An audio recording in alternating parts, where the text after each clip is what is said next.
Halo, selamat datang di podcast LMSL, Life Management Science Lab Indonesia. Kami adalah pelopor ilmu manajemen kehidupan yang siap memberikan pengetahuan berkualitas berdasarkan teori ilmiah dan juga praktek kehidupan sehari-hari. Setiap minggunya, kami akan mengajak Anda untuk memahami nilai-nilai kehidupan yang lebih terarah melalui sudut pandang ilmiah dan juga pengalaman langsung dari para ahli. Saya Aurora, host podcast LMS Indonesia yang siap menemani perjalanan kita menambah wawasan untuk mengelola kehidupan. Yuk gabung bersama kami dalam program seru untuk belajar, eksplorasi, dan berkembang demi kehidupan yang lebih maksimal dan memuaskan. Halo, selamat datang kembali di podcast LMSL, Life Management Science Lab Indonesia. Saya Aurora, senang kembali bertemu dengan kalian semua. Hari ini adalah hari yang sangat istimewa karena untuk pertama kalinya kita kedatangan narasumber ahli yang sudah hadir di tengah-tengah kita untuk membicarakan salah satu labs dari 12 LM yang dimiliki LMSL, yaitu tentang Family Science dengan elemen Family Function. Topiknya adalah pembagian peran yang adil, membangun keseimbangan dalam tanggung jawab keluarga. Selamat datang Bapak Zaki. Halo, selamat siang. Bagaimana kabar hari ini? Ya, baik-baik. Alhamdulillah, good to know. Alhamdulillah. Oke, jadi sedikit saya menjelaskan kepada teman-teman semua biografi tentang Bapak Ahmad Zaki ini. Bapak ini merupakan salah satu pengajar di University of UIN Syarif Hidayatullah Jakarta. Menempuh program sarjana sastra Inggris di UIN Syarif Hidayatullah Jakarta di kampus yang sama juga, dan mengambil program magister ilmu susastra di University of Indonesia. Lalu Bapak mendalami studi susastra dan kajian budaya dan aktif mengikuti konferensi ilmiah. Betul? Betul. Betul. Oke, sudah berapa lama sih mendalami studi susastra? Ya dari mungkin kalau secara akademik dari awal kuliah kali ya. Jadi 22 tahun. 22 22 tahun. tahun loh. Oke, wow. Berarti hampir setengah hidup. Setengah hidup. lebih kayaknya. Lebih dari setengah setengah. hidup mendalami Iya. susastra dan budaya ya. Oke, jadi perlu diketahui nih Pak, alasan kami mengundang Bapak itu karena dari riset yang kami lakukan, kami temukan bahwa beberapa tulisan Bapak maupun tulisan kolaboratif Bapak bersama yang lain itu mengedepankan atau memfokuskan tentang peran yang adil, peran yang adil dan bagaimana pola asuh orang tua dilihat dari perspektif budaya dan sastra. Itu sih the reason why. Jadi sebelum kita jump into the main discussion, kita mau intermezzo dulu nih. Oke. Pak Zaki. Jadi saya mau ajak Pak Zaki untuk main game sedikit. Saya akan menyebutkan beberapa bidang seperti buku, film, podcast, tokoh yang terkenal, dan adakah kursus yang baru saja diselesaikan. Jadi saya hitung sampai 5, nanti langsung sebut aja. Oke. Siap? Oke. Buku. Buku catatan seorang demonstran. Wow. Tulisan siapa Agak itu jauh ya? Suhoki. Oh, Suhoki. Itu Gi ya? Itu Gi. Itu sangat pas baca itu pas masih kuliah kan S1. Itu pengaruhnya lumayan ya. Itu gila itu buku tuh. Walaupun banyaknya disensor beberapa nama ya. Cuma gila. Oke. Bahkan buku aja tuh dulu masih perlu ada censorship ya Bang? Iya. Itu Oke. perlu karena itu terbit kan awalnya di era Orde Baru, dan karena itu sebuah diary gitu ya. Ada beberapa nama yang mungkin sampai saat ini orangnya masih ada gitu loh. Oke. Iya, jadi beberapa disensor. Baik. Oke, mengerti. Itu ya iya sih, agak kontroversial juga ya itu bukunya Iya. pada saat itu. Oke, film. Film, nah yang kepikiran justru film Korea ya. Oke, nggak apa-apa. Fabricated City. Nggak tahu lagi siapa Itu yang main. film, aduh, aktornya siapa ya namanya. Pokoknya kalau ngelihat orangnya. Itu film apa series? Film. Oh, oke. Jadi itu film yang, jadi akhir-akhir itu lagi sering nonton filmnya ya Korea. Lagi merhatiin, banyak sih plotnya dan lain-lain gitu. Dan ternyata keren gitu. Dan sekarang kalau ditanya film pasti kepikirannya Fabricated City gitu. Oke. Yang plotnya twist banget gitu. Twist after twist kali ya. Iya. Tapi setuju sih karena K-pop industry sekarang untuk perfilman ya, tidak juga hanya untuk lagu-lagu, itu sudah mulai padat sih dari segi cerita. Udah mirip-mirip Hollywood lah gitu. Jadi Udah keren mereka. udah keren. Keren banget. Banding kita, Wah, untuk segi cerita aja udah jauh. udah jauh ya. Ngembangin Yes. ceritanya keren. Betul. Podcast. Endgame. Endgame. Si siapa? Gita Wirjawan. Gita Wirjawan. Agak serius. Sebetulnya ada sih beberapa yang lain yang buat santai gitu. Yang buat santainya apa? Itu seriusnya. Yang santainya apa? Mungkin yang buat santainya kayak siapa tuh? Agak lain itu. Iya yang berempat kan? Berempat ya. Si Komika-komika Boris. Batak itu ya itu. Itu lucu sih. Lucu. Untuk mengisi waktu luang. Iya. Boleh lah. Selanjutnya, role model atau tokoh yang menjadi panutan. Panutan. Ini agak susah sebetulnya ya. Cuma salah satunya yaitu Suhokgi itu. Oke. Suhokgi. Kenapa di antara banyaknya aktivis Orde Baru, kenapa Gi yang paling kasih impact besar untuk Pak Zaki? Gi ini dia keren karena dia representasi orang yang jujur, terus independen, sangat independen, dan representasi orang bebas gitu. Sayang dia mati muda.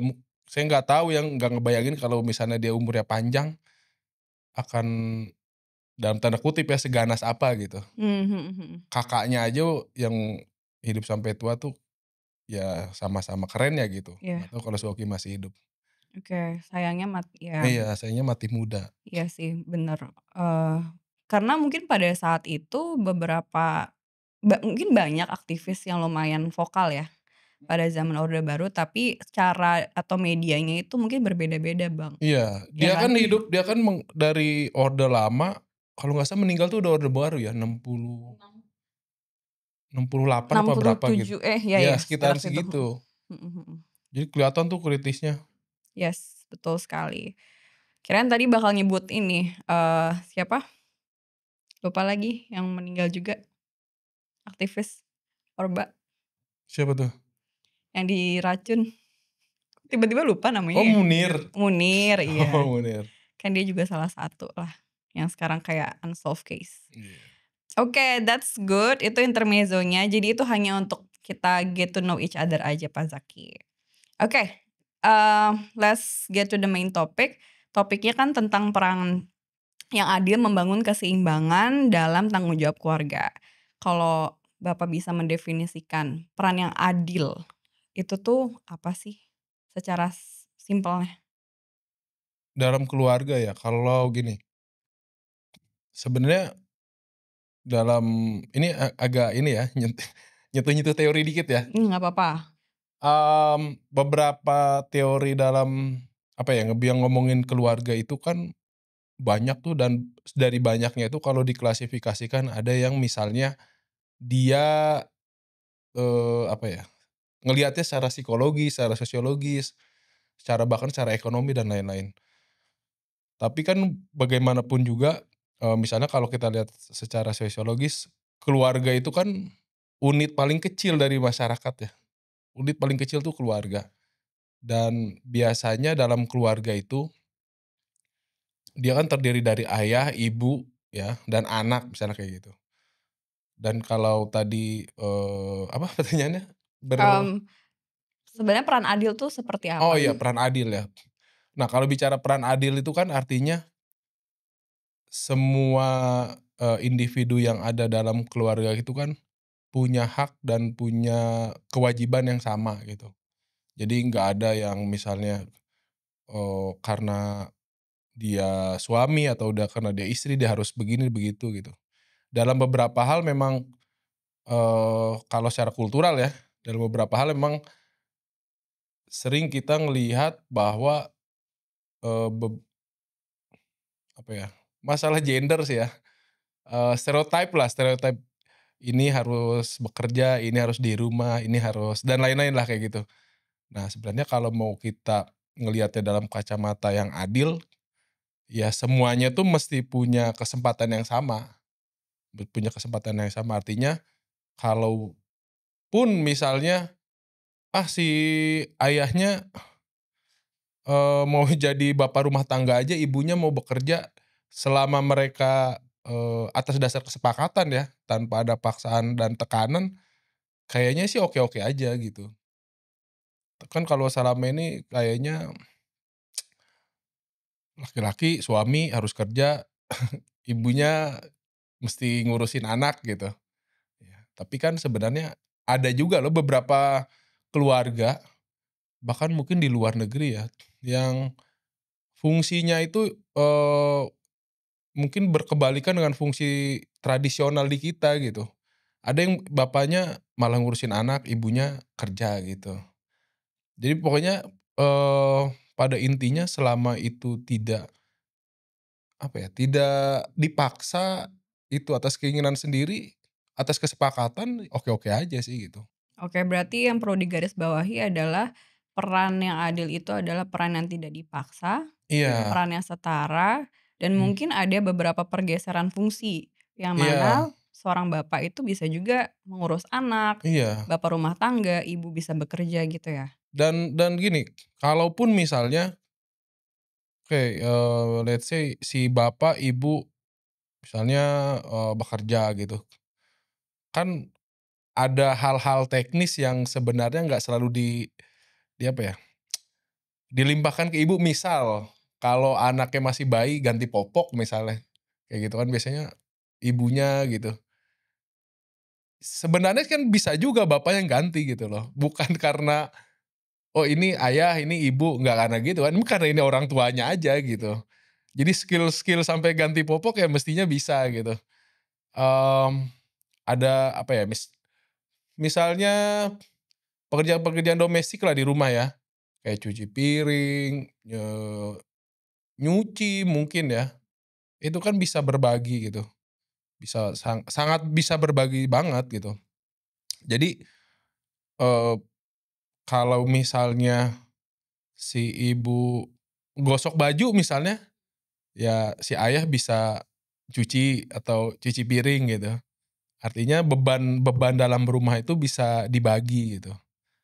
Saya kira di situ keadilan tuh, lebih kelihatan gitu. Oke, setuju sih. Berarti adanya komunikasi antara pembagian peran. Iya Adanya komunikasi antara pembagian peran yang tidak mulu harus, oh si bapak, eee, tapi kan sebenarnya nggak perlu harus, kan ada miskonsepsi nih, banyak ya miskonsepsi yang, kita temukan. Realitanya di Indonesia tuh dianggapnya peran yang adil itu berarti, oh si bapak juga harus bisa masak. Nggak gitu juga kan sebenarnya. Ya mungkin si bapak memang ahlinya di, pekerjaan domestik yang lain seperti menyapu, mengepel, iya. cuci piring, ya kalau emang bisa masaknya bagian ibu ya nggak apa-apa juga, tapi ya itu bagian perannya yang harus yang adil, setuju. Lalu, kita kan sekarang sedang dihadapkan atas realita yang mana di Indonesia ini masih, didominasi atas, konsep atau ideologi patriarki, Mhm. ya Pak ya. Yang mana, laki-laki itu, memegang teguh atau nggak, bukan memegang teguh, mendominasi budaya ya atau memegang kontrol atas budaya patriarki itu sendiri, dipegangin sama laki-laki ini. Ada nggak sih, atau, teori yang bisa mendukung peran, adil berbasis gender untuk, melihatnya tuh jangan melulu tentang ideologi patriarki gitu, Pak? Kalau teori yang berbasis gender ya, eee, banyak sih ya sebenarnya banyak banget, Yang eee common atau bisa diadaptasikan dengan budaya Indonesia deh. oh iya, ada, kalau gini, kalau semua teori gender pasti yang diminta itu kan equal ya, Betul. equal laki-laki Mhm perempuan equal, mhm. mmm, tapi sebenarnya ada, teori apa ya, kayaknya masuknya sosiologi ya. Emang mirip sih sebenarnya, Iya, Pak, ya kan? tal Sosiologi, sastra, budaya tuh agak mirip. sangat mirip ya karena ya dipakai di mereka kan saling silang pakainya Iya ya, betul. mmm, kayak misalnya Talcott Parsons itu tentang apa, family functions itu kan termasuk, kalau nggak salah ya, itu bicara tentang pertama fungsi sosial keluarga, Lalu selanjutnya, mmm, tentang gimana pembagian peran itu ada dalam keluarga secara teori. Atau kalau dalam studi-studi gender, itu lebih kelihatan kan. Studi gender misal siapa ya, waduh banyak banget lagi ya kalau studi gender tuh banyak banget, Banyak banyak banget. banget. Aduh agak-agak ini nih, agak lupa namanya lagi. Mmm, Kalau di studi gender, siapa ya? Siapa Bang? Itu, kalau dilihat dari sastra mungkin banyak kali ya, kayak ya kalau dilihat dari karya-karyanya banyak yang mengedepankan peran domestik tidak melulu laki-laki kan dari tulisannya Butler bisa. Oh iya iya, kalau di sastra gini, kalau dalam kan gini, karya sastra itu kan, dari satu sisi itu sebagai mirror ya, mirror dari masyarakat gitu, cerminan. Jadi apa yang ada dalam masyarakat, itu sangat mungkin muncul di karya sastra atau sebaliknya gitu. Jadi cerita yang ada dalam karya sastra itu ya, itu yang terjadi loh di masyarakat. Mhm. Walaupun mediumnya, orang sering bilang misalnya, "Ah, ini karya sastra ini, fiksi atau fiktif." Iya sih fiktif dia, cuma kan banyak juga misalnya yang based through event, based through story gitu ya. Dan itu, soal-soal keadilan gender itu mungkin nggak hanya di Indonesia ya, di dunia banyak atau kalau misalnya dilihat dalam konteks yang lebih luas, banyak juga karya-karya dari penulis, ini Asia Selatan, kayak Oke. India, Mmm, Pakistan, Bangladesh itu dan sekitarnya situlah. Itu banyak banget yang menggambarkan, pertama gimana sebenarnya, eee, apa, secara sosial, secara kultural, laki-laki dan perempuan tuh sangat tidak equal gitu. oke. Kita ya maaf-maaf ya, kita, akhir-akhir ini misalnya sering dengar atau nonton berita tentang, gimana satu orang dokter di India diperkosa rame-rame gitu. Mhm. Buat For the konteks dokternya perempuan kan? iya, dokternya perempuan dan itu bukan kalau nggak salah berapa ya, lebih dari 5 orang apa. Mmm. Dan sebelumnya ada kasus juga di sana, traveler ya, suami istri yang Oh istrinya iya, ya mhm, istrinya diperkosa itu. yes. Itu udah kejadian yang aduh gila banget sih gitu ya. Iya, mhm. Itu Mungkin kalau misalkan kita, cari relevansinya lagi dengan konteks Indonesia gitu ya, Pak, agak mirip karena, balik lagi, jangan-jangan beberapa miskonsepsi yang sering hadir di Indonesia ini mengedepankan bahwa peran tradisional tuh lebih membuat rumah tangga tuh lebih harmonis, ternyata ya nggak juga. Kita sering nemuin nggak sih, Pak, ada studi kasus atau sering case, realitanya banyak, suami membunuh istri, oh iya KDRT, iya terus, membunuh anak segala macam. Apa jangan-jangan itu juga karena peran-peran yang tidak adil itu justru? iya, itu pasti itu karena peran tidak adil dan itu karena didasari atas dasar pikirnya tuh karena lelaki lebih berkuasa dalam keluarga gitu. Balik lagi ke situ. Iya, lelaki lebih berkuasa, lelaki lebih punya power, baik secara fisik, atau, bisa juga secara finansial, Mhm, ya, secara kultural itu laki-laki dianggap lebih punya power. mhm mhm. Makanya kasus-kasus misalnya gini ya, banyak banget berita akhir-akhir ini yang misalnya, si istri dipukuli karena dituduh berselingkuh, hanya baru dituduh gitu ya. Iya betul. Atau yang lebih parah tuh daerah Jawa Barat mana ya, yang sampai istri tuh dimutilasi gitu misalnya, itu kan sempat ada videonya tuh yang dibawa-bawa di tengah-tengah kampung gitu. Di pinggir jalan tol nggak sih?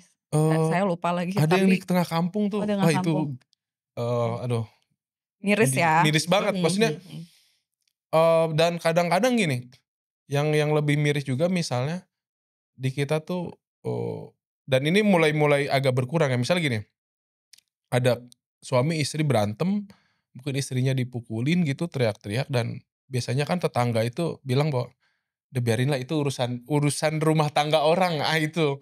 Jangan ikutan Iya, gitu, jangan ikut campur, tapi satu sisi nggak bener juga sih apa ya, bicara seperti itu, karena itu sudah masuk ke apa ya, tindakan pidana kan. Yes, Iya, fisik gitu. KDRT udah masuk tindakan Iya, pidana. jadi satu sisi peran peran tetangga, keluarga itu juga penting. Mhm. Cuma kadang begini, kalau tetangga mungkin bisa ya, bisa yang misalnya bantu ngelapor ke mana. Yang lebih miris itu kan kalau misalnya di keluarga. Misalnya ada KDRT dan biasanya ditutupi karena malu sama orang lain, eee, atau, ini aib keluarga gitu. Tapi kan lagi-lagi kalau apa ya, kalau korban si kekerasan apa ya, korban kekerasan itu, ya dia tidak mendapatkan keadilan gitu. Mhm, mhm.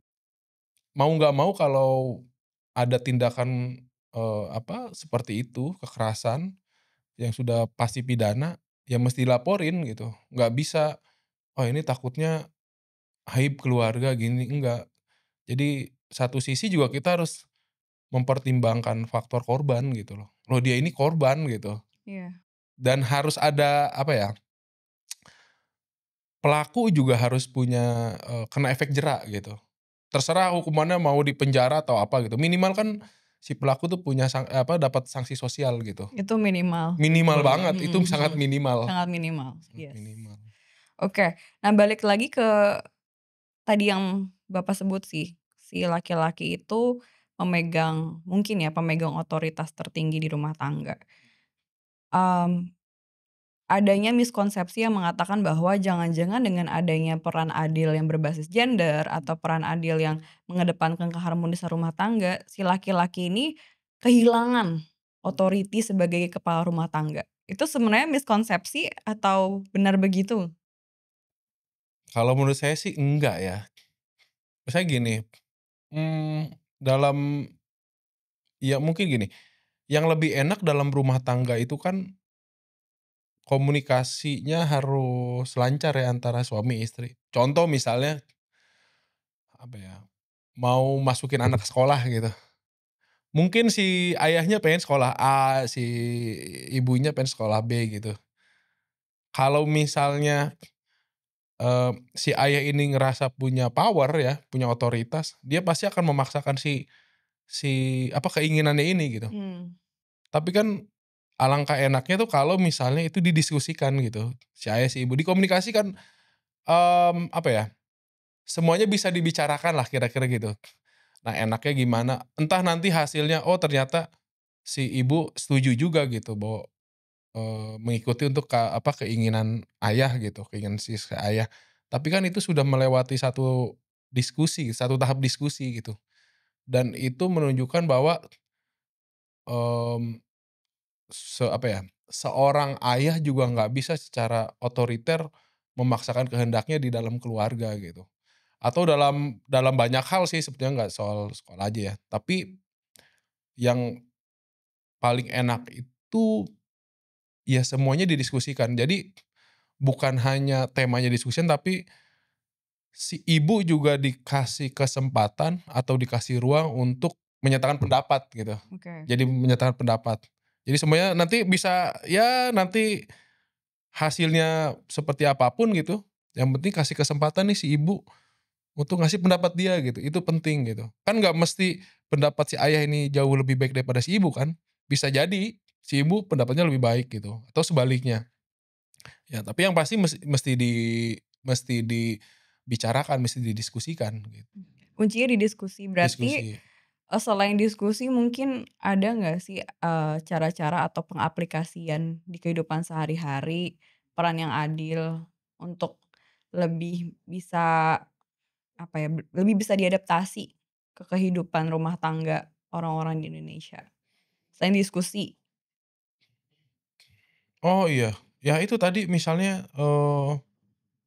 pembagian kerja domestik itu Oke. yang paling maksudnya gini ya, di masyarakat tradisional kita kan pembagian kerja, dalam ranah domestik tuh, apa ya, nggak biasa gitu, jarang banget. Jarang, iya sih. Jarang. Kalau nikah kayak, kamu kerja aku enggak ya, kayak nggak dikomunikasikan secara gamblang sih. Misal, misal ruang tamunya kotor gitu, sebetulnya si ayah tuh kan bisa ngambil sapu, ya nyapu aja, itu kan hal-hal remeh ya, pekerjaan domestik yang dia mungkin dia akan nyuruh istrinya gitu yang lagi masak, misalnya kayak gitu. Itu hal remeh yang, ya emang bukan bukan apa ya, ini bukan bagian dari kewajiban, tapi ini semacam apa ya, kalau di istilah Marxis itu pembagian kerja gitu loh. Pembagian kerja, bahwa oke, istrinya kerjain apa, suaminya ngerjain apa gitu. Itu kan, selain misalnya, berbagi beban, dan itu juga sebenarnya kan itu mematahkan stereotip tradisional gitu tentang fungsi suami. Mmm, Sekarang malah era sekarang kan terutama di kota gitu ya, istri itu bekerja, suami juga bekerja. Cuma, kadang si istri juga masih dibebani, apa ya, beban yang lebih dalam urusan rumah tangga. Misal, apa ya, masak gitu, mandiin anak kayak gitu. Kalau misalnya, si suami bisa masak, ya masak aja gitu, nggak perlu nunggu istri. Toh kan mereka misalnya sama-sama kerja nih, sama-sama capek gitu. Iya, Nah di rumah berbagi aja gitu. yes. Berarti lebih ke, fleksibilitas peran. Iya, fleksibilitas peran. Berarti ya kalau misalkan dua-duanya kerja ya tidak berarti bahwa si ibu harus juga mengurus anak. Jadi kan kayak double peran nggak sih? Mhm Ya mhm. harus dibagi aja. Mungkin pada saat itu si bapak lagi bisa ngurus anak, ya udah Iya, ibunya memasak. masalahnya gini, pekerjaan di rumah tangga itu kalau diperhatiin ya, itu capek loh. Dia iya, kalau kita perhatiin gitu, dia kan 24 jam tuh, bangun, tidur. Misalnya kalau orang kerja kantor kan dia ya 9 to 5 lah ya, udah habis. Itu ditambah kalau dia bekerja juga plus sebagai ibu rumah tangga juga, bayangin tuh bebannya gitu, misalnya ya. Eee, Ya itu kalau nggak berbagi peran, wah itu kewalahan pasti ibu itu. Jangan-jangan, eee, itu adalah salah satu indikasi atau faktor ketidakharmonisan rumah tangganya itu. Apalagi kalau misalkan situasinya bapak dan ibunya tuh kerja. Jangan-jangan karena ibunya dibebankan bekerja juga, terus, di rumah sampai rumah tetap ngurus anak atau tetap mengurus rumah tangga, secara mental dan fisik pun ibunya jadi nggak sehat, yang akhirnya bisa Oh iya. ya kan, yang akhirnya bisa ya jangan-jangan anak-anaknya entar yang jadi imbasnya. Jadi menurut Bapak, mengapa hal itu sangat penting, maksudnya mengapa peran adil itu sangat penting untuk, yang lain pelajari atau yang lain adaptasikan suatu saat jika belum berumah tangga, atau yang sedang berumah tangga itu sangat penting gitu? Iya, karena, tadi, kalau tidak adil berbagi peran, eee, pasti ada korban gitu ya. Kalau secara teknis seperti itu, apalagi kalau punya anak. Mhm. Kan, apa ya, beban psikologis pekerja itu kan mungkin fluktuatif ya. Mungkin kalau lagi bebannya tinggi, kalau dia nggak bisa, nge-manage, beban psikologisnya itu kan bisa kebawa ke rumah kan. Nah itu yang bahaya gitu. Dan sangat banyak kasus termasuk mungkin di Indonesia ya, gimana, anak itu mendapat kekerasan di dalam rumah karena orang tuanya, stres gitu, beban kerjanya dibawa ke rumah, mungkin anaknya rewel, anaknya kena gitu. Itu juga apa ya, faktor psikologis orang tua juga penting, harus bisa, apa ya, dia harus bisa me-manage dan mengatasi beban psikologisnya terutama ketika di rumah gitu. Ketika di rumah, itu sangat penting banget. Justru bahayanya ketika di rumah bukan ketika di kantor. Nah itu, kalau di gini, kalau wilayah rumah, wilayah kantor kan beda ya. Mungkin kalau di kantor, orang bisa marah-marah, stres gimana, temen kantornya bisa paham nih, oh ini dia pusing karena project apa misalnya gitu ya, beban kerja apa. Kalau di rumah kan si anak nggak paham gitu. Bener sih, jangan-jangan entar anaknya malah self blaming, "Oh jangan-jangan karena aku, ibu marah karena aku nakal," gitu. Apalagi kalau anaknya dalam, fase apa, golden age gitu ya. Ah itu mesti apa ya, itu mesti bener-bener dihindari hal-hal seperti itu. Nanti kalau dia sudah punya trauma, oh itu efeknya kan sampai tua tuh. Dan itu kalau apa ya, kalau secara psikoanalisis gitu, fase-fase perkembangan anak itu kan, dia punya efek yang panjang sampai dia tua, mungkin sampai dia mati gitu. Yang kadang-kadang si anak ini nanti ketika dia dewasa, ketika dia tua, dia, tidak menyadari traumanya gitu, karena ada traumanya tuh tersimpan di, apa, ketaksadaran dia gitu, di unconscious dia, itu yang bahaya banget. Itulah maka, contoh misal ya, beberapa kasus itu yang banyak itu, anak yang orang tuanya divorce misalnya. Itu banyak anak-anak itu ketika dewasa tuh takut menikah gitu. Mungkin dia nggak sadar si anak bahwa dia tuh punya trauma karena melihat orang tuanya, apalagi kalau misalnya dia kecil tuh ngeliat orang tuanya berantem gitu depan dia. Nah itu pasti ada efeknya tuh sampai tua. Dia mungkin nggak sadar, apa ya, keengganan dia menikah itu karena trauma itu gitu. Itu yang bahaya sih. Secara tidak unconscious itu tadi ya. Jadi konsep pernikahan itu tidak terbayangkan sama dia karena mungkin masa kecilnya digambarkan bahwa pernikahan itu mengerikan itu. Iya, semenikahan itu. Iya. Itu terjadi tahu, kalau misalkan Bapak sempat ngeh beberapa kasus yang terjadi di Indonesia ya, kayak KDRT yang terjadi di, salah seorang selebgram, nggak tahu sih Bapak ngikutin apa enggak, cuman itu tuh, dilakukan di depan anak. Kayak mukulin ibunya di depan anak, namparin ibunya di depan anak, terus orang-orang tuh komennya, "Aduh jadi takut nikah nih." Oh iya, Ya itu loh, iya. jadi kayak apa ya, beban emosional si ibu ataupun bapak nih harusnya lebih dipertimbangkan lah untuk perkembangan anak dan juga perkembangan yang lain. Maksudnya mereka orang awam aja yang melihat kejadian itu tuh berpikir bahwa marriage itu scary gitu Iya. kan. Gimana entar anaknya gitu, gimana entar anaknya, itu sih berarti banyak hal yang harus dipertimbangkan mengapa ini penting, yang salah satunya perkembangan anak khususnya di golden age ya. Lalu emosional, mental, dan fisik dari orang tua masing-masing. Jadi, ya banyak sih, banyak hal. Kalau misalkan Bapak mempraktekkan nggak sendiri di rumah? Oh sangat, Komunikasi gitu, komunikasi sama hal simpel atau selalu yang kayak tadi masalah sekolah itu kan kayak prinsipil banget iya. ya? Kalau hal simpel kayak, "Weekend ini mau kemana?" Diomongin nggak? Iya kadang Oh gitu iya? dari, nggak tahu ya mungkin karena gini, sekarang kan sekarang dimudahkan ya lewat internet ya. Kayaknya sih istri saya karena sering nyari-nyari tahu tentang parenting dan lain-lain lah, dan itu mungkin sering browsing-browsing gitu. Jadi banyak hal yang kita tuh misalnya gini, pulang kerja, tahu nih kelihatan mungkin dia tahu ya, wah lagi puyeng nih. Jadi, saya tuh udah diperingatin, nggak boleh marah-marah depan anak gitu. Masa? Iya. Dan kadang dia, cukup keras memperingatinya gitu ya. Kayak, "Awas jangan marah depan anak," gitu. Misalnya terus bilang, "Biar entar gedenya anaknya bla bla bla bla bla," kayak gitu. Tapi pikir-pikir iya juga sih, mesti ada yang ngontrol sih.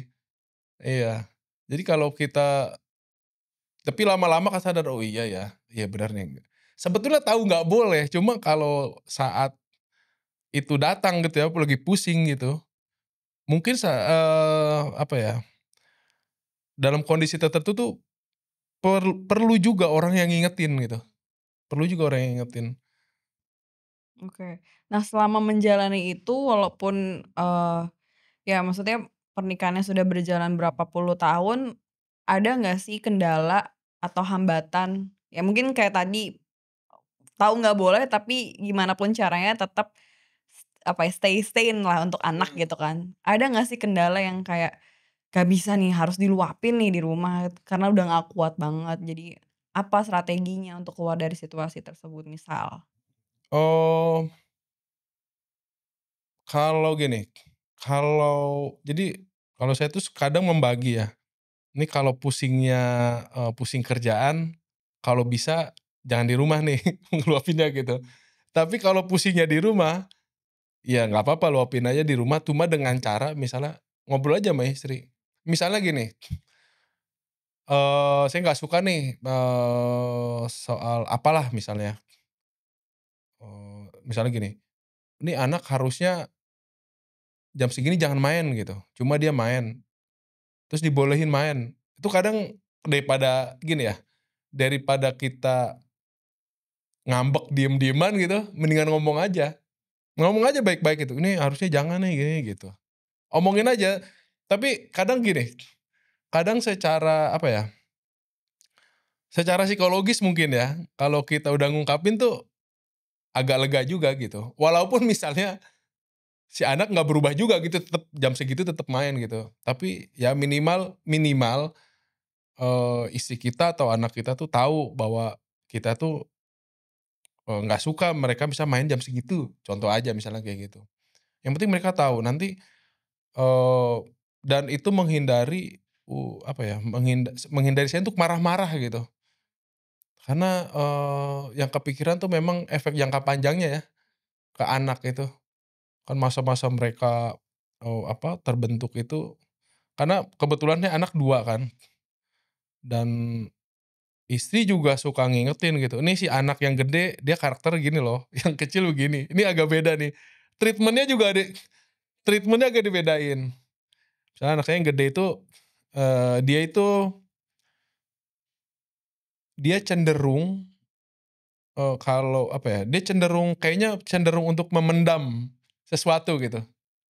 Misalnya kalau dia iya, kalau nggak tahu ya karena, orang bilang, "Ya anak perempuan seperti itu," tapi nggak tahu juga sih ya. Balik lagi ke stereotype dong itu. Makanya masa sih gitu, eee, kadang dia dia misalnya mau mau sesuatu gitu terus nggak saya turutin, itu dia kadang kesel atau sedih gitu, tapi diem aja gitu nggak ngomong, Tapi kalau misalnya dia udah kesel banget dia ngomong. Jadi kita tuh kadang-kadang ngelatih dia tuh untuk kalau apa-apa ngomong aja nggak apa-apa gitu. Karena takut juga kan sampai gede orangnya mendem gitu, tiba-tiba sekali meledak kan kita takut ya, parah gitu. Jadi mendingan omongin aja dikit-dikit. Kadang sih kita, dia ngeselin gitu, kok dia ngomongnya begini ya, cuma bagus, buat dia tuh bagus gitu. Kita ya maklumin aja gitu.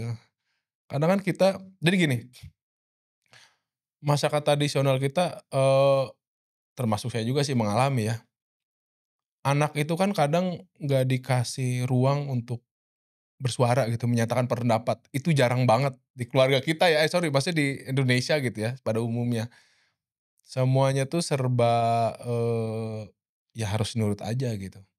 Orang tua kan kita tuh di rata-rata di Indonesia mungkin dididik tuh kayak anak itu nggak pernah ditanyain pendapatnya gitu. Nah kadang saya juga apa ya, berusaha untuk keluar dari, apa ya, cara seperti itu gitu. Ya mungkin nggak, apa ya, nggak sempurna sih, cuma dikit-dikit kayak nanya ke anak, "Ini Kak enaknya gimana nih?" Gitu. Jadi sekaligus melatih dia untuk pertama dia menyatakan pendapat, kedua, dia harus punya pendapat sendiri gitu. Minimal walaupun misalnya kita jadi kadang gini ya, kita sebetulnya, dia mengajukan ide yang nggak bagus-bagus banget sih sebetulnya ya. Cuma demi menghargai dia, biar dia ngerasa, "Oh ya idenya dihargai loh oleh orang tua, oleh orang lain," gitu. Kadang kita ikutin juga gitu, sesekali gitu. Oke, berarti, eee, bagaimana cara anak itu tetap dilibatkan Iya. dalam komunikasi orang tua gitu ya. Mhm. Karena mungkin ya sama sih, kita juga tinggal di keluarga yang rada konservatif juga ya, maksudnya di mana anak tuh manut wae atau orang tua tuh tahu yang terbaik buat anak gitu Iya. kan. Itu sering banget kita Iya bener. denger di mana-mana. Jadi kayak pada saat, kayak keputusan-keputusan seperti kayak, mau makan di mana ya? Kita tuh lebih kayak cenderung ikut aja deh gitu Iya. kan, ikut aja deh.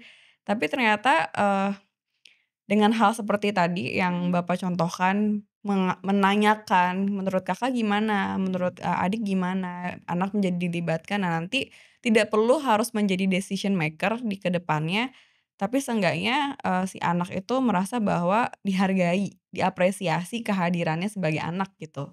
Iya iya. Itu penting banget sih Penting menurut banget. Kan selama ini ya ya mungkin sebagian besar di kita ya, di Indonesia tuh, anak itu kan pasif aja gitu, nerima aja. Makanya, kalau gini, kalau kita perhatikan ya, sistem pendidikan di luar misalnya, di SD itu kan mereka sudah dilatih untuk, memberikan pendapat gitu. Jadi dari kecil tuh udah dilatih gitu, mengeluarkan pendapat. Kalau di kita kan enggak ya, kecil tuh kita cenderung pasif dan buat saya, satu sisi kayaknya nggak bagus juga gitu kondisi seperti itu, gitu. Mengapa, Bapak berpikir bahwa itu nggak bagus? Karena sudah dialami sebelumnya atau melihat bahwa, mmm, kayaknya ke anak perkembangannya jadi ada dampak nih ke perkembangan si anak. Mengapa itu tidak bagus? Kayaknya ya ada sedikit pengalaman pribadi juga ya, karena orang nyebutnya orang tua tuh baby boomers gitu ya, dengan pendidikan yang keras gitu kan. Ya kayak tadi bilang, orang tua merasa lebih tahu. Oke mungkin merasa lebih tahu sih ya, karena orang tua kan biasanya ngerasa lebih tahu itu karena dia ngerasa punya pengalaman lebih dan hidup lebih awal gitu, ya. Nah kalau sekarang kan agak beda ya, anak sekarang tuh dia bisa, apalagi lewat perkembangan teknologi ya, dia bisa nyari tahu sendiri juga gitu banyak hal, ya. Jadi lama-lama nanti, yang beda tuh pengalaman aja, jangan-jangan ya anak sama orang tua tuh beda pengalaman tapi pengetahuan tuh bisa sama gitu. Dan, eee, kadang-kadang kalau kita dari kecil dididik untuk pasif aja, itu sampai sampai gede kan mungkin sampai umur biasanya kan di kita itu gini, orang tua dan anak itu cenderungnya nggak ini ya, nggak deket gitu. Apalagi misalnya kayak anak laki sama bapaknya kayak gitu. Itu kan banyak tuh, itu banyak banget ditemuin, karena bapaknya galak. Jadi anaknya jauh, bonding-nya mungkin agak kurang gitu ya. Apalagi untuk, eee, bicara secara setara, dalam arti berdiskusilah berdua gitu. Itu pasti sulit, butuh waktu banget, butuh waktu atau mungkin butuh momen tertentu gitu. Nah, untuk saya pribadi untuk menghindari hal itu, jadi saya gini, saya membayangkan saya punya anak itu, dulu ya sebelum punya anak, kita bisa ngobrol bareng, jalan bareng, that's it gitu, sesimpel itu. Cuma ternyata pas merhatiin lagi, oh susah loh, nggak semua anak itu bisa ngobrol sama orang tuanya gitu. Apalagi anak, mungkin umuran SD, SMP ya. Saya mungkin cara saya untuk mengatasi itu, ya dengan cara ngasih kesempatan dia untuk, ngasih pendapat gitu. Siapa tahu ya masih gini ya, bukan uji coba sih, masih ngelihat juga nanti hasilnya gimana gitu ya. Tapi mudah-mudahan better lah gitu, bisa ngobrol kita. Kalau kan enak kalau bisa ngobrol sama anak itu, selain bonding juga pasti lebih bagus, dan komunikasi juga lebih bagus kan, dan jadi si si anak itu di lingkup yang terkecilnya di keluarga, kalau dia berani untuk berpendapat gitu ya,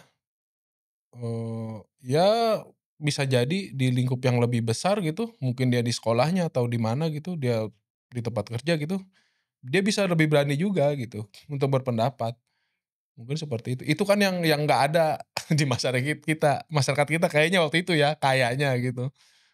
Karena polanya ya memang pola keluarga tradisional di kita tuh ya anak tuh nggak banyak dikasih kesempatan gitu. Setuju sih. Berarti kita bisa dikatakan bahwa, mulai bisa bersyukur dengan adanya, eee, apa ya, pendekatan berbasis gender atau bisa dibilang kayak ilmu modernis lah ya, dengan melihat bahwa keluarga ini tidak melulu harus, eee, si bapak yang megang otoritas terbesar gitu di ya maksudnya di institusi paling kecil gitu kan di masyarakat. Bisa dibilang begitu nggak? Kita berterima kasihlah kepada, orang yang mengemukakan si teori berbasis gender atau tentang kritik-kritik terhadap ideologi patriarki ini. Iya, ya, ya satu sisi kita juga, bisa mengambil manfaat dari kritik itu ya. Walaupun misalnya begini, kalau keluarga itu misalnya secara apa ya, konseptual dipahami, secara hierarki gitu misalnya, ini harus ada leader-nya nih, terus kemudian, si leader-nya laki-laki nih ayah, okelah gitu, itu tapi kita masih bisa mensiasatinya gimana caranya si ayah ini sebagai leader tidak otoriter gitu, ya gitu. Okelah kalau misalnya kita oke jadi yang leader-nya ayahnya, kan misalnya di kita tuh ayah itu disebut juga kepala keluarga kan, kalau masih ada ayah ya. Misal kalau, yang single parents kan misalnya ada ibunya doang ya berarti ibunya gitu. Tapi biasanya kepala keluarga itu diambil yang paling tua kan secara usia dan biasanya laki-laki gitu, ayah itu laki-laki. Kalau kita mau, mungkin di kita belum kepala keluarga tuh belum bisa misal kalau ada ayah, ibu, terus ibunya kepala keluarga gitu ya. Mungkin saya belum pernah nemuin sih, mungkin ada gitu di kita ya, cuma secara umum laki-laki gitu. Nah, tetap bisa kita siasati dengan cara, gimana caranya nih si ayah sebagai kepala keluarga tidak otoriter gitu. Dia mesti mesti menerima masukan juga, dia mesti bisa mendengar anggota keluarga yang lain gitu. Yang yang buat saya dengan cara seperti itu maka, eee, ya minimal banget ideologi patriarki itu, eee, mulai terkikis gitu, di mana laki-laki sebagai pusat gitu ya. Nah itu harus mulai digoyang gitu, digoyang. Jadi, oke nggak apa-apa misal, oke leader-nya ayahnya, cuma ibunya, eee, harus dikasih kesempatan dong buat ngomong gitu. Anaknya harus kasih kesempatan buat misalnya mengkritik, pendapat ayahnya gitu. Kan nggak berdosa juga mengkritik, sebenarnya ya mengkritik pendapat ayah itu kan nggak berdosa. Cuma di masyarakat kita kan kayak, apa ya, mengkritik Dianggapnya itu durhaka nggak sih? iya itu, durhaka katanya. Lawan orang tua Nah durhaka, kayak itu, kan tergantung juga ya kalau pendapatnya mungkin nggak pas atau salah ya, masa durhaka gitu dikritik gitu. oke, setuju. Berarti, mungkin mungkin Bapak termasuk salah satu dari sekian banyak orang tua, terutama laki-laki dan seorang ayah gitu ya, yang memiliki pemikiran terbuka atas, kritik ideologi patriarki. Tapi bisa nggak sih untuk orang lain di luar sana, orang tua yang lain di luar sana, bapak atau ibunya, walaupun tidak memahami betul atau tidak mempelajari betul tentang, pendekatan berbasis gender, mengerti bahwa ini tuh bisa loh diadaptasikan ke keluarga kalian juga gitu. Tidak mesti harus mengerti teori berbasis gender kan. Jadi hal simpel apa sih maksudnya yang bisa diberikan kepada para orang tua di sana bahwa keharmonisan itu tidak mulu harus, eee, mengikuti peran tradisional, contohnya gitu. Ya gini, ya bagus sih misalnya gini ya, semua orang nggak mesti paham, secara, apa ya, secara teori, "Oh ini gender ini," enggak, ya nggak mesti sih ya. Cuma yang penting kan kesadaran bahwa, apa ya, kesadaran bahwa laki-laki dan perempuan itu, ya dia punya kesempatan yang sama gitu, dalam banyak bentuk lah. Misalnya dalam agama Islam ya, Nabi aja istrinya berdagang gitu loh. Nggak nyuruh tuh Nabi misalnya mewajibkan istrinya di rumah gitu, setahu saya ya. Nah, dan bentuk-bentuk kesetaraan, bentuk-bentuk melawan tindakan-tindakan yang otoriter, ya tadi lewat misalnya komunikasi gitu, memberikan hak suara pada anggota keluarga yang lain. Ya mau nggak biasanya gini ya, biasanya kan kalau di masyarakat kita itu yang paling, eee, yang paling terganggu kalau otoritasnya, mulai diusik itu kan ayah gitu. Ah, itu ayah tuh. Ya bisa ya kalau bisa sih ya, siapapun kita gitu ya menjadi ayah ya harus sadar gitu bahwa kita tuh harus ngasih kesempatan ke istri, ke anak buat ngasih pendapat ke kita gitu. Kayak bahkan untuk mengkritik gitu ya, mengkritik dalam arti kan nggak semua pendapat kita tuh benar gitu. Mereka juga kan punya punya pengetahuan juga gitu tentang hal yang sama misalnya dan mereka mengkritik, ya itu biarkan aja gitu dan, apa ya, sifat-sifat, eee, egois mungkin ya, kan di kita sebetulnya sering egois dari seorang laki-laki atau ayah yang nggak mau kalah gitu, yang, semuanya mesti diikutin gitu. Itu sih PR beratnya mungkin salah satunya itu. Itu PR banget itu. Jadi mengakui ya? Mengakui kadang-kadang iya, gitu kan. Tapi Wah, itu balik lagi sedikit banyaknya kayaknya karena balik, ke ideologi patriarki itu lagi kan kita terkikis kan, maksudnya masa-masa pada saat itu laki-laki tuh pemegang otoriter terbesar, jadi kayak masculinity pride-nya tuh sampai sekarang tuh masih ada kan. iya. Harus diikutin nih, gue yang paling benar, gitu nggak sih, Pak? Iya, kadang-kadang kan gini ya, orang tuh ketika dikritik terus dia ngerasa bahwa pride-nya diserang, itu pasti udah reaksinya nggak bagus tuh. Iya iya. Kalau misalnya orang itu berpikir, "Ah, santai aja ini bukan masalah pride," gitu, pasti nanggepnya juga lebih santai, ya. Masalahnya kan kita dikritik dikit, eee, menganggapnya menyerang gitu. Wah, ini harga diri ini nih gitu kan, nggak semuanya soal harga diri juga gitu Iya kan. sih, Itu tuh, itu PR sih. heeh, kadang apa, selfish-nya kita tuh di situ gitu, apalagi laki-laki ya Iya. kadang-kadang. Itu saya nggak bisa komentar apa-apa lagi. Silakan para laki-laki saja yang komentar. Tapi tapi kan kadang-kadang gini ya, di masyarakat kita juga kadang-kadang kelihatan laki-laki tuh dalam keluarga itu dikasih beban lebih, tapi secara finansial doang. Misal, Oke. "Wah, ini harus kerja dong, harus, menghidupi anak istrinya," gitu. Ya itu bener juga gitu ya. Cuma kan beban dia tuh bukan cuma beban finansial doang gitu, beban psikologis juga dia punya gitu.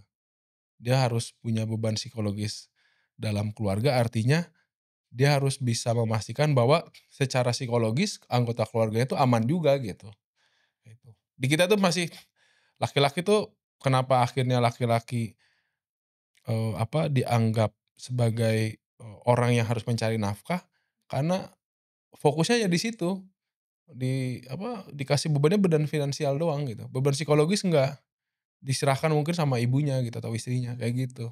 Nah, itu mungkin menjadi salah satu faktor besar bahwa, oh selama anaknya dipenuhi secara finansial dan material, Mhm, ya berarti, suami ataupun bapak ya angkat tangan iya gitu. itu, Soal beban emosional para mhm, anak ataupun istri gitu kan, mhm. ya kan gue udah ngasih Nah uang, iya, gitu kan.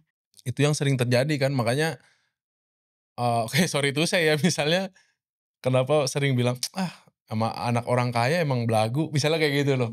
Kayak gitu tuh, itu kan sering banget kita denger. Iya iya Tapi iya. kenapa ya, kita nggak pernah mikir, kenapa ya dia belagu tapi disangkut pautin sama anak orang kayanya gitu Iya tuh. iya. Berarti kan di situ ada yang, bisa jadi ya, ada, fungsi yang terlewat gitu, ada sesuatu yang, dia nggak miliki si anak itu gitu. Bisa jadi. Itu selama ini nggak pernah dikorek sih, nggak pernah ditelusuri gitu loh, Iya, ya kan? Ah, nah ya bisa jadi belagu ya jangan-jangan emang punya duit gitu. heeh. Iya kan, jadi kayak ya udah dinormalisasi Iya, aja. itu kan bahayanya. Iya betul. Terus kalau misalkan Bapak merasa bahwa, mmm, lagi ada beban emosional, terus secara mentally nggak bisa ada di rumah gitu ya, ada nggak sih waktu-waktu tertentu untuk bicara sama pasangan untuk kayak, eee, bicara nih kayaknya ada masalah di rumah tangga atau bicara Mmm. nih kayak ada masalah, soal anak kita itu ada nggak sih waktu spesifik untuk ngobrol bareng? Oh, biasanya ada. Biasanya, apa ya, secara teknis ya, pas anak tidur sih biasanya gitu, udah tidur kita malam-malam ngobrol. Mhm. Biasanya ngobrol tuh ya, eee, ya apapun misalnya, nggak cuma soal di rumah, misalnya ya soal di rumah, misalnya ini harusnya gini gini, ini gimana ya gitu. Atau bahkan soal pekerjaan gitu, "Aduh lagi pusing nih begini gini gini," gitu ya. Eee, Minimal kan itu ya dengan cerita gitu minimal emang tidak menyelesaikan masalah, cuma mungkin mengurangi beban aja gitu. Kalau soal misalnya soal pekerjaan. Nah, tapi kalau soal, di rumah, itu harus ya, harus dibicarakan. Ini, "Duh nih anak bandel nih kenapa ya?" Misalnya gitu. Ya kita obrolin, "Ini kenapa ya dia bisa begini nih?" Misalnya, kayak gitu. Berarti setelah anak tidur? Iya, kalau anak tidur. Heeh, waktu malam biasanya kita. Anak kan tidur ya jam 8:30, jam 9 tuh. Ya biasanya di atas itu ngobrol. Kalau nggak gitu tuh kadang nggak tahu ya anak sekarang tuh pinternya cepet apa gimana ya, kayak diem tapi merhatiin tapi paham gitu kadang-kadang. Oh gitu ya? Kadang-kadang kita ngomong apa nih, anak denger. Dia ikut memahami? Iya, ikut memahami. Oh, Nggak tahu ya, bisa jadi sih. itu, nah lagi-lagi begini, karena anak pertama perempuan ya, dia tuh contoh kita ngomong nih, "Aduh lagi nggak ada duit lagi nih buat ini nih." Di depan anak tuh ngomong kayak gitu? Di depan banget enggak, cuma ada anak di situ gitu. Kita kan mikirnya, "Oh dia nggak paham nih," tapi kadang-kadang kelihatan, oh dia paham nih, terus dia tiba-tiba harusnya dia pengen minta apa, terus nggak jadi gitu. Kayak gitu tuh, orang sering bilang gini ya, eee, "Iya kalau anak cewek cepet dewasanya," misal kayak gitu, cuma nggak tahu juga bener apa enggak gitu. Tapi kelihatan gitu, itu bahaya sih itu. Jadi anak itu mendengar atau mengetahui hal-hal yang dia belum perlu sebetulnya. Iya iya. Kan kalau bisa anak itu nggak perlu tahu kita lagi nggak punya duit, nggak punya apa gitu. Biarin aja mereka, eee, entar lah soal-soal kayak gitu mereka belum waktunya gitu. Bahaya juga kalau mereka tahu kan misalnya gitu. Berarti emang harus bijak dalam menentukan kapan kita berdiskusi bersama istri mengenai ya mungkin masalah ekonomi, masalah Iya. rumah tangga, atau masalah anak itu sendiri. Iya. Jadi jika Bapak bisa merekomendasikan praktik peran adil dalam berumah tangga kepada teman-teman nanti di luar sana, selain komunikasi tentunya ada hal lain nggak sih atau strategi lain yang bisa dilakukan, yang Oh. direkomendasikan nih selain komunikasi nih, selama ini saya juga melakukan ini dan itu berhasil gitu? Mmm, itu harus ini ya, kalau bicara adil dalam keluarga, yang mungkin yang paling dasar itu, kedua-duanya harus merasa, apa ya, merasa equal gitu. Jadi si laki-lakinya juga merasa jangan sampai merasa dia, eee, lebih tinggi dari istrinya gitu, atau mungkin sebaliknya gitu. Dia merasa ya kita suami istri setara aja gitu. Jadi nanti apapun yang ada dalam keluarga atau masalah atau apapun ya, mungkin selain komunikasi tadi, segala tindakan-tindakan juga biasanya berpengaruh kan. Kalau misalnya si suaminya ngerasa lebih tinggi dalam keluarga gitu, komunikasi mungkin baik cuma tiba-tiba tindakannya ya semau-maunya gitu kan, percuma juga gitu. Dia nggak dia nggak mempertimbangkan gimana anggota keluarga yang lain gitu. Nah itu basic sih kayaknya ya. Di kita ngerasa bahwa, enggak kita semua sama nih, di keluarga punya, harus, berbagi peran terus, punya hak yang sama, punya apa, ya termasuk hak untuk mengemukakan pendapat yang sama gitu. Itu sih yang penting. Oke, berarti jika saya simpulkan bahwa ada 3 hal yang direkomendasikan. Pertama, komunikasi. Kedua, berbagi peran, yang adalah berbagi perannya merasa bahwa semua hal itu setara, ya. Yang ketiga itu, ya menurunkan ego, gitu ya. Jadi soal miskonsepsi sebagai bapak ini tidak memiliki otoriter di dalam rumah tangga, ya nggak juga gitu. Tapi ya mungkin bisa diredam, apa ya, selfishness-nya bisa diredam gitu. Ya itu sih. Oke, jika Bapak mau pertanyaan terakhir, jika Bapak mau, berbicara soal satu atau nggak perlu satu kalimat, pesan terakhir kepada teman-teman semua terkait tentang peran yang adil dalam keharmonisan rumah tangga, apa? Eee, harus ini mungkin ya, eee, kalau bicara, ini cuma ini aja ya, mungkin pendapat saya pribadi aja.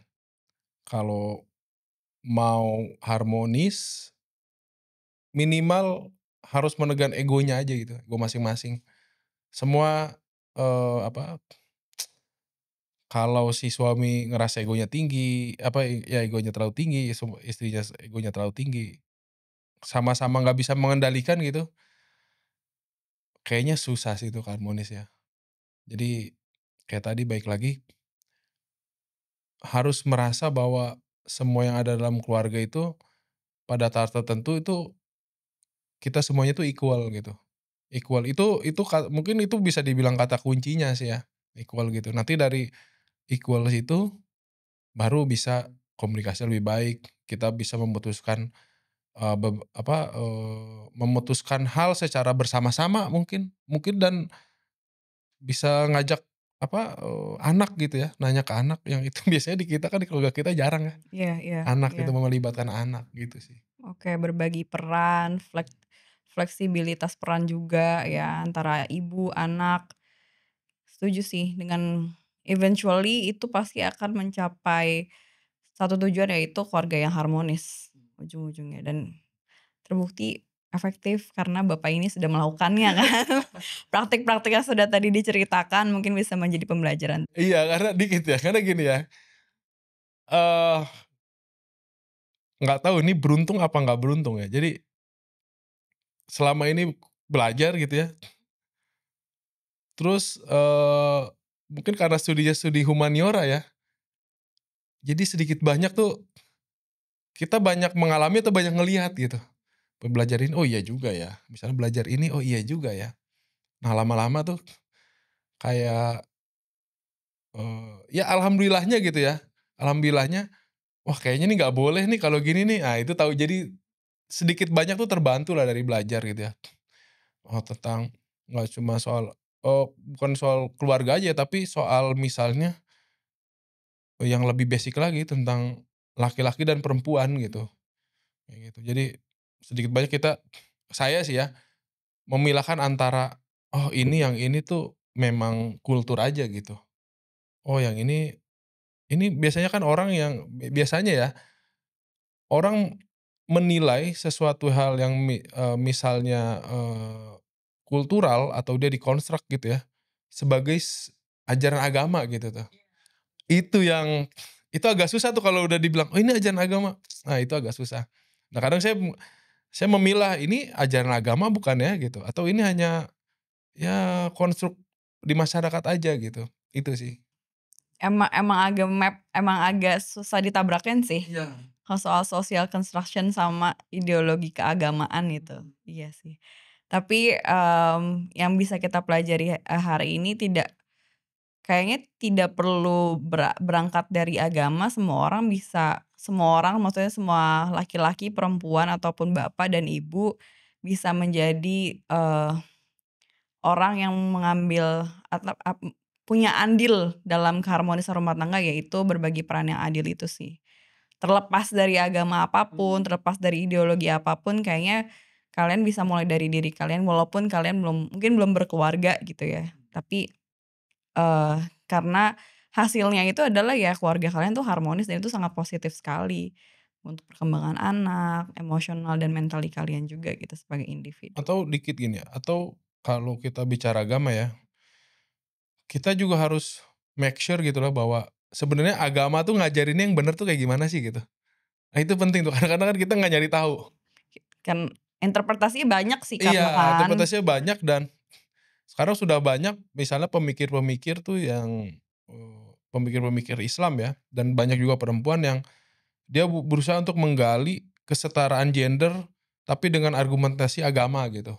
Itu banyak banget dan, itu mungkin, karena mereka datang dari kalangan akademisi ya, mungkin aksesnya juga agak, apa ya, nggak semua orang bisa mengakses tulisan-tulisan mereka gitu. setuju.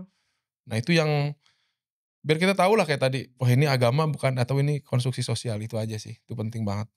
Pentingnya, that's the reason why, mungkin salah satu cara agar kita bisa mengedukasi khususnya tentang ilmu manajemen kehidupan ya dengan media, salah satunya dengan podcast ini. Semoga dengan kehadiran Bapak Zaki, teman-teman yang lain bisa mendapatkan wawasan banyak tentang bagaimana family function itu, bisa dibicarakan, dikomunikasikan sama, kalian itu tidak apa ya, sama kalian itu mau punya will lah ya untuk tidak selalu berpegang teguh pada, ideologi konservatif atau patriarki gitu. Itu aja kali ya, Pak, ya? Oke. Oke, terima kasih sudah mendengarkan podcast kami di Family Science Lab. Masih ada lab steps lainnya yang kita punya, ada 11 lab, khususnya di Family Science juga ada banyak elemen-elemen lainnya selain family function. So don't miss it. I will see you soon. Bye-bye. Terima kasih. Terima kasih sudah mendengarkan podcast LMSL, Life Management Science Lab Indonesia. Untuk mendapatkan 12 topik menarik lainnya dari LMSL, teman-teman dapat mengakses sosial media kami seperti YouTube ataupun Spotify.